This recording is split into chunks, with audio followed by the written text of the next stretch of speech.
Bonjour à tous, bienvenue. Aujourd'hui, je vais vous raconter la vie de Sainte Corona. C'est quand même la star du moment, Sainte Corona. Et c'est le jingle de notre émission. Bienvenue sur la vie des saints.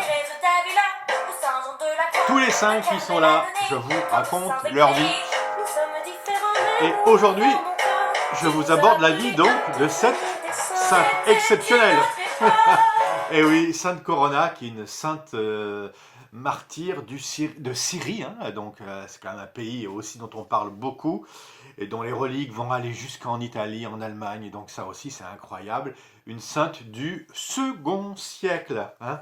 Nul. Et alors elle est tout le temps invoquée, c'est pour ça qu'elle est là, hein, donc je vous la fais voir de près avec cette belle couronne et la palme du martyr. Alors on l'invoque et elle est tout le temps représentée avec deux palmiers, un avec un petit pangolin qui est là et l'autre avec un autre palmier tenu par Saint Victor parce que les deux vont ensemble, hein. Alors, en effet, rien ne permet de confirmer la coïncidence avec le fait que on a dit qu'elle était invoquée par rapport aux épidémies. Rien n'est moins sûr, hein. Mais en tout cas, elle a bien et bien existé, probablement donc en Syrie vers 170 après Jésus-Christ. Donc la légende raconte que l'empereur de l'époque, qui s'appelle Marc Aurèle, qui martyrisait les chrétiens, vous savez, ceux qui se convertissaient, hein, l'a fait écarteler entre deux palmiers, donc ils étaient accrochés et bam. C'est atroce, hein, mais vous savez, l'être humain est capable d'inventer de ces choses.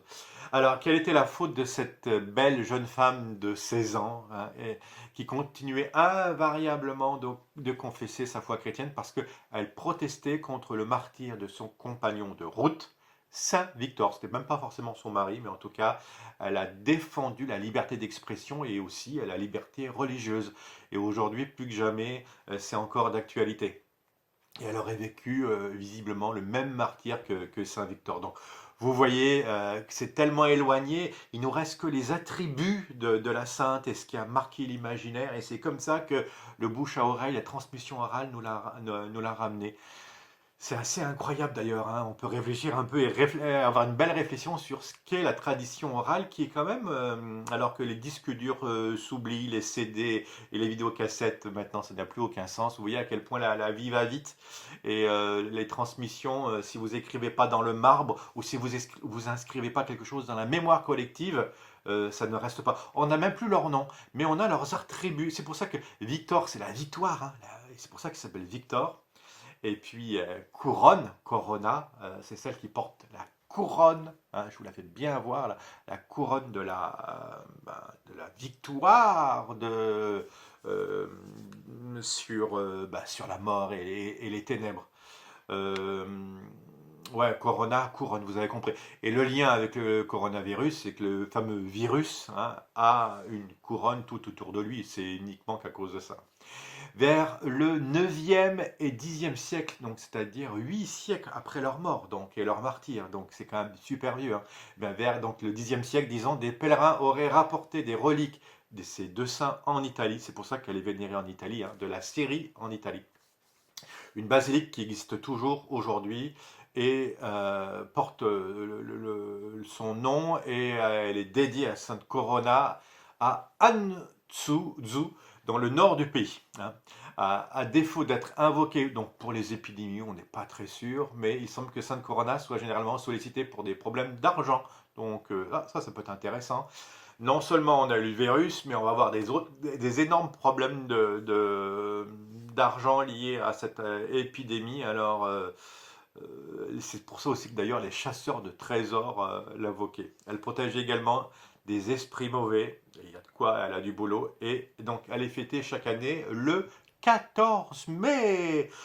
Donc, ben voilà, on ne savait pas grand-chose sur cette sainte, mais elle revient, c'est étonnant. Parfois, les saints nous reviennent à cause de différents points, là, soit sa couronne, soit sa victoire, pour lui, Victor et Corona, soit par rapport à ses attributs et aux choses qui ont marqué l'imaginaire.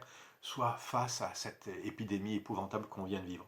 Alors, on peut vraiment prier Sainte Corona qu'elle nous libère de toute de l'épidémie déjà, hein, ça c'est sûr, et qu'elle nous libère aussi, et qu'elle invoque pour nous Jésus, parce que c'est ça, si on prie les saints, c'est pour qu'ils prient pour nous Jésus, et qu'ils viennent intercéder pour nous pauvres pécheurs. On a bien besoin de l'exemple et de la force de cette jeune fille qui a su tenir jusqu'au bout, coûte que coûte. Merci beaucoup d'avoir suivi cette petite émission. Alors, dans le rôle du palmier, un palmier de chez Playmobil. Dans le rôle du pangolin, un koala. Dans le rôle de Corona, j'avais invité Sainte-Barbe, parce qu'en fait ça n'existe pas les petites statues de Sainte Corona. Et dans le rôle de Saint-Victor, vous l'aviez reconnu, c'était Saint-Christophe. Oui, j'ai pas toujours toutes les statues dans ma possession, même si ça commence à faire. Bon, à très bientôt. Que Dieu vous bénisse. C'était Sainte Corona.